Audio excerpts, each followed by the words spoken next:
আসসালামু আলাইকুম everyone, this is me Shakira again।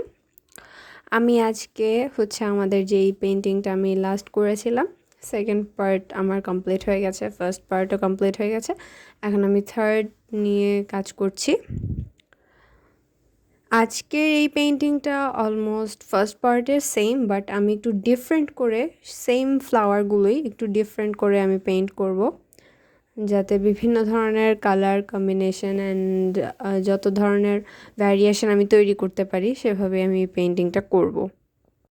আমি চেষ্টা করি সবসময় ন্যাচারাল এলিমেন্টসগুলো দিয়ে পেন্টিংগুলো করার, কারণ আমার মনে হয় ন্যাচারাল থিংসগুলো দিয়ে, স্টিল লাইফ এগুলো দিয়ে যদি আপনি পেন্টিং শুরু করেন, তাহলে আপনি আস্তে আস্তে ধাপে ধাপে এগোতে পারবেন। আপনি শুরুতেই বড় কিছু ধরে বসলে তখন সেটা অনেক বেশি হার্ড হয়ে যায়। আর আজকের পেন্টিংটা একটু কমপ্লিকেটেড। আপনি যদি নতুন হয়ে থাকেন তাহলে আপনার এই পেন্টিংটা করতে সামান্য কষ্ট হলেও হতে পারে, তবে এটা যদি আপনি কন্টিনিউয়াসলি বারবার প্র্যাকটিস করেন তাহলে কিন্তু আপনি এর চাইতে ভালো হয়তো পেন্টিং করতে পারবেন। আমার এই পেন্টিংটাতে হামিং বার্ড রাখছি আমি, কারণ হামিং বার্ডের কালার কম্বিনেশনটা অনেক বেশি। এটা প্র্যাকটিস করলে হাতও অনেক ভালো হবে, আপনার স্কিল ডেভেলপ হবে, সেই জন্য আমি হামিং বার্ডটা রেখেছি।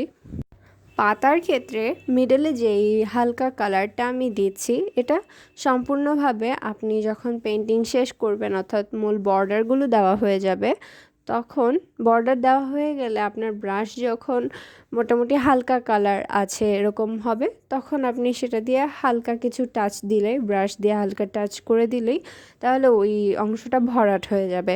আর হালকা পেন্টিং যদি আপনি করেন তাহলে আপনি যেসব জর্জেট কাপড় আছে এগুলোতে হালকা পেন্টিংগুলোই ভালো মানায়। আমি এর আগে বলেছিলাম যে আমরা ফুল আঁকার সময়, কোনো কিছু আঁকার সময় হাইলাইট করার জন্য সবসময় আমরা ব্রাইট কালারগুলো পরে দেব, কিন্তু আমি এখানে লাইট কালার, হোয়াইট, সাদা কালারটা আগে ব্যবহার করেছি, কারণ আমি পুরো রঙটাই, এই ফুলগুলোর রঙগুলোই সম্পূর্ণ একদম হালকা কালার দিয়ে পুরো পেন্টিংটা শেষ করব। ফ্লাওয়ারে যখন আমার পুরো কালারটা, যে লাইট কালারটা আমি ব্যবহার করতে চাচ্ছি, সেটা হয়ে গেলে তারপর এক্সট্রা হোয়াইট ব্যবহার করে আমি যে লাইটিংটা, অর্থাৎ এখানে বেশি আলো হবে, সব জায়গায় যেখানে যেখানে আমার ব্রাইট সাইড দরকার থাকবে, যেখানে হাইলাইট করতে হবে আমার, সেখানে আমি এক্সট্রা হোয়াইট ব্যবহার করব। আমি এখানে লাইট পিঙ্ক ব্যবহার করেছি, আর হোয়াইট ব্যবহার কারণে ওটা আরও বেশি লাইট হয়ে গেছে। আমি হোয়াইট ব্যবহার করেছি এবং ওটা অনেক বেশি লাইট করেছি, কারণ এরপরে আমি আরেকটা কালার মিক্স করব এখানে। তো কালার মিক্সটা যেন ইজি হয় এবং খুব সুন্দর করে যাতে কালারের সাথে মিশে যায়, সেই জন্য আমি বেশি লাইট কালার ব্যবহার করেছি। এখানে পাপড়িটা যেহেতু উপরের অংশে ভাঁজ হয়ে আছে, সেহেতু ওই অংশটা অনেক বেশি ব্রাইট হবে এবং মিডল যেই পার্টটা আছে এখানে একটু ডার্ক হবে, যেহেতু এটা ফুলটা রাউন্ডভাবে আছে। এবার আমি বাইরের অংশটাকে হাইলাইট করার জন্য এক্সট্রা হোয়াইট ব্যবহার করছি।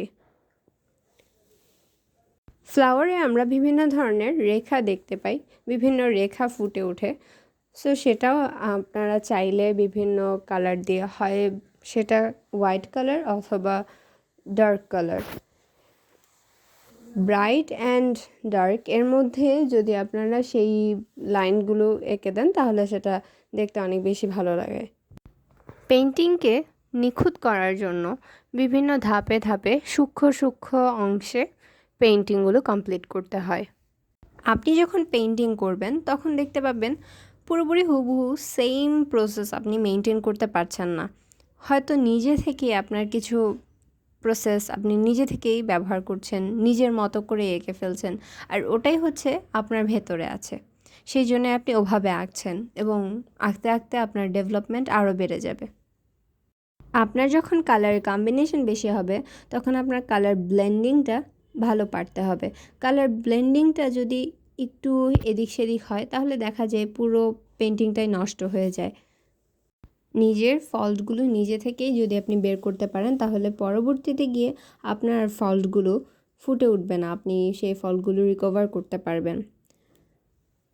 প্রসেসগুলো কমপ্লিট করা এবং প্রসেসগুলো মেনটেন করা সবটুকুই আপনার প্র্যাকটিসের উপর নির্ভর করছে।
আমার পেইন্টিং অলমোস্ট কমপ্লিট।